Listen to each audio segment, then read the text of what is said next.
परमेश्वरी भगवान की, अहिंसा परमो धर्म की, भगवान महावीर स्वामी की, परम पूज्य आचार्य गुरुवर श्री विद्यासागर जी महाराज की जय।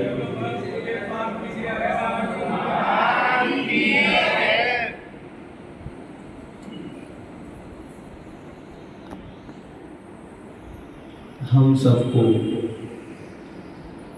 एक मनुष्य जीवन मिला है। जीवन सभी पाते हैं जो इस जीवन को पाकर के अपने आप को भाग्यशाली समझता है, और कुछ लोग हैं जो जीवन को पाकर के कुछ नहीं कर पाते हैं।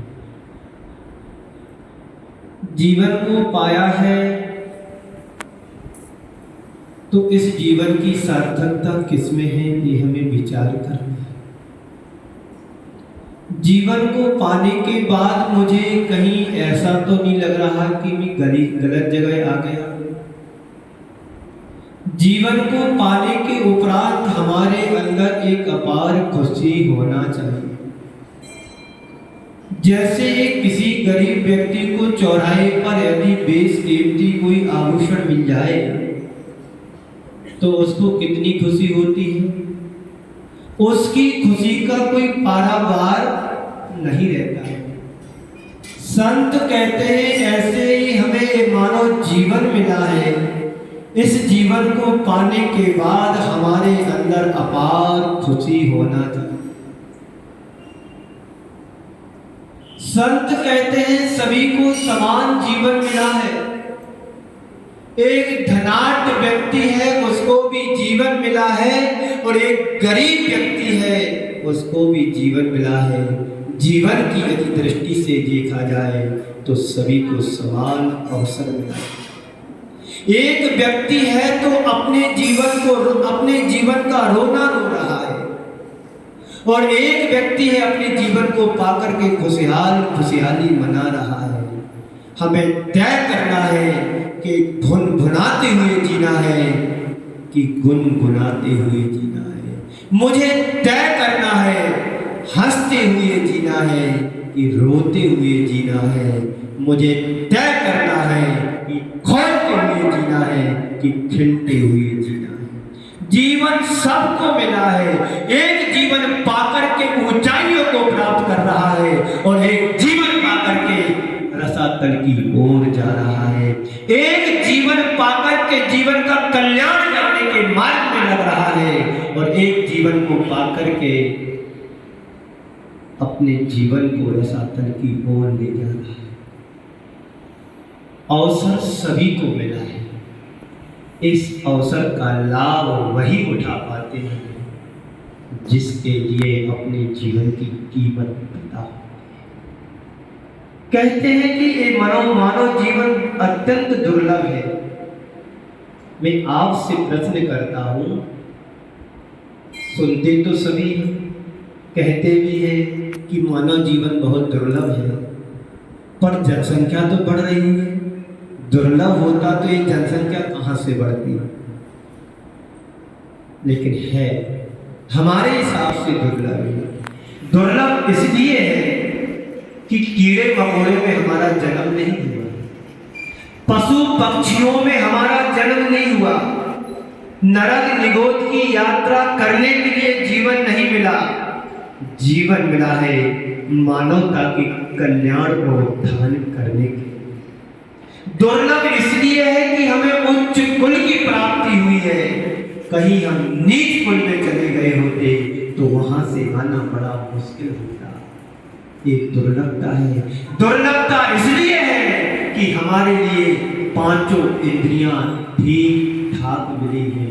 कहीं मेरी एक आंख नहीं होती तो मेरा क्या होता, कहीं मेरा एक हाथ नहीं होता तो क्या होता, कहीं मेरा एक पैर ही नहीं होता तो क्या होता।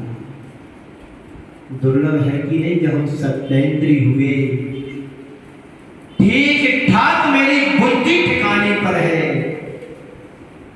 है कि नहीं। कहीं पागल हो गए होते तो क्या होता, बोलो, प्रश्न करो। दुर्लभ है कि नहीं। कहीं मेरा एक निंद परिवार में जन्म हो गया होता तो मेरा क्या होता। कहीं ऐसे परिवार में जन्म हो गया होता कि जहां पर गंदगी साफ करना होता है तो मेरा क्या होता। दुर्लभ है कि नहीं, बोलो। यहाँ पर तुम बैठे हो तो कैसा लग रहा है, अच्छा लग रहा कि नहीं लग रहा, बोलो तो। दूसरे की नहीं पूछ रहा कैसा लग रहा, खुद की पूछ रहे हैं कि हमें कैसा लग रहा है। क्योंकि जीवन में अवसर सभी को समान मिलता है, उस अवसर का लाभ बड़े बिरले व्यक्ति ही उठा पाते हैं। आपकी समाज में सुना है कि 500, 500, 600, 700, 1000 घर है कि नहीं। कितने लोग हैं कि जो इस अवसर का लाभ उठा पाते हैं, कितने लोग हैं कि जो सूरज की प्रथम किरण का दर्शन कर पाते हैं, कितने लोग हैं जो मंदिर में आकर के अपनी भक्ति और पूजा पाठ कर पाते हैं। जीवन सबको मिला है, नींद सभी को आती है, देर रात सभी बिस्तर पर सोने के लिए जाते हैं, लेकिन सुबह प्रातः काल की मुहूर्त ब्रह्म मुहूर्त में कौन उठ पाता है, बोलो। जिसका भाग्य पुरुषार्थ अच्छा होता है। एक पशु पक्षी भी जीवन जी रहा है और एक इंसान भी जीवन जी रहा है। इससे अच्छे तो पशु पक्षी हैं। शाम होते ही मौन हो जाते हैं, भोर होते ही चल देते हैं। हमारी जिंदगी देख लो, न रात का ध्यान है न दिन का ज्ञान है, जी रहे तो जीते चले जा रहे हैं सदियों से।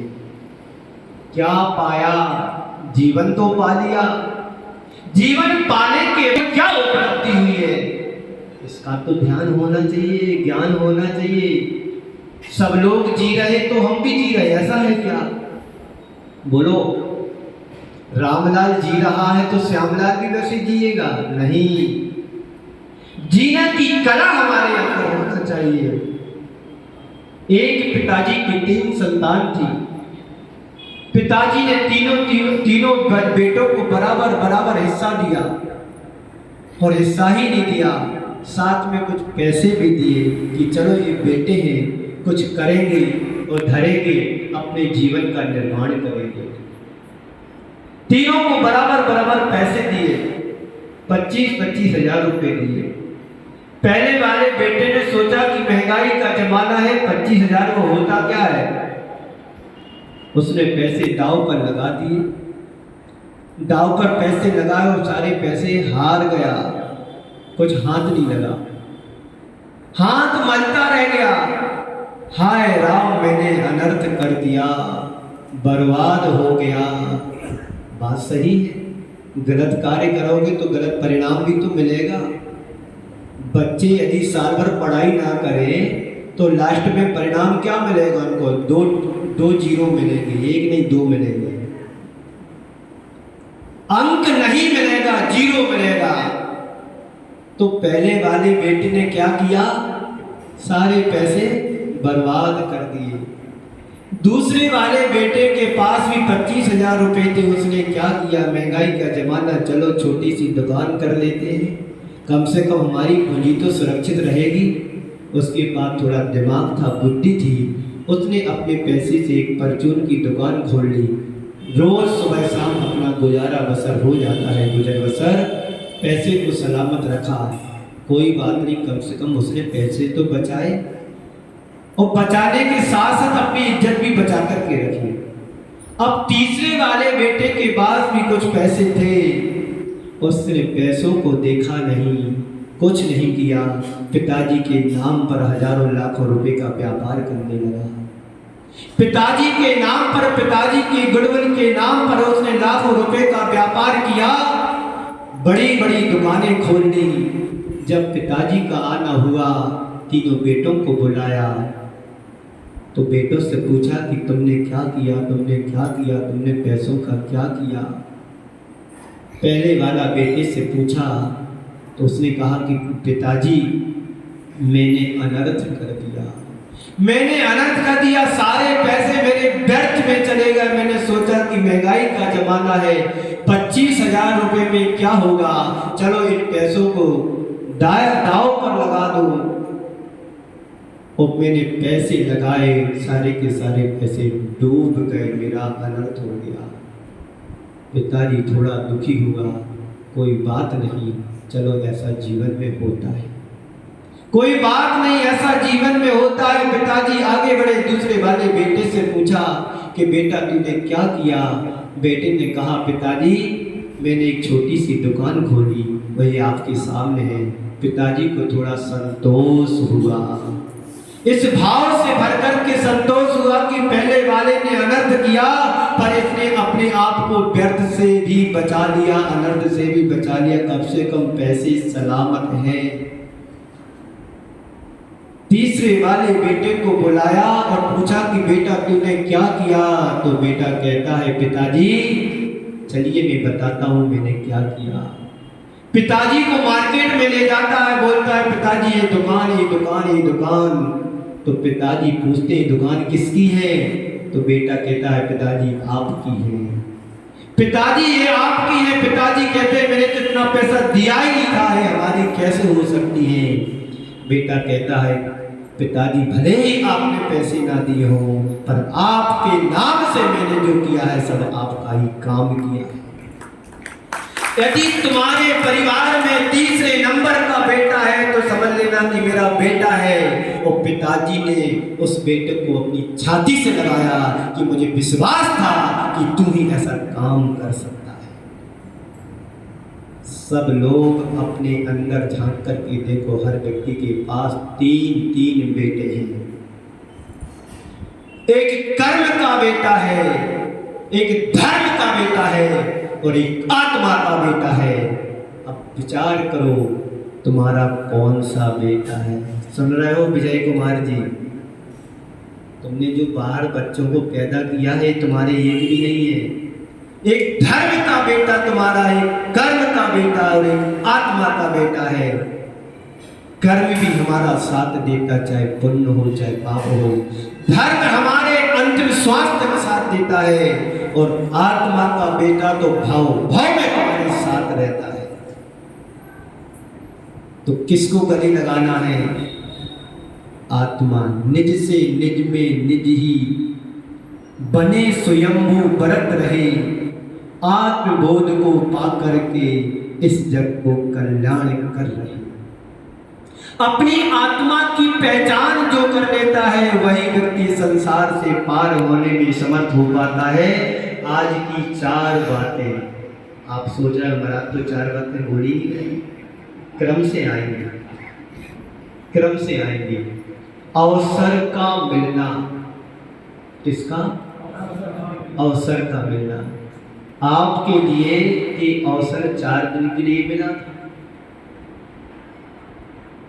4 दिन निकल गए, 4 दिन बाकी है तो 4 ही की बात करें, 8 की करना ही नहीं। जो निकल गया उसकी क्या बात करना है, जो रहा है शेष उसको अपने जीवन का विशेष बनाए।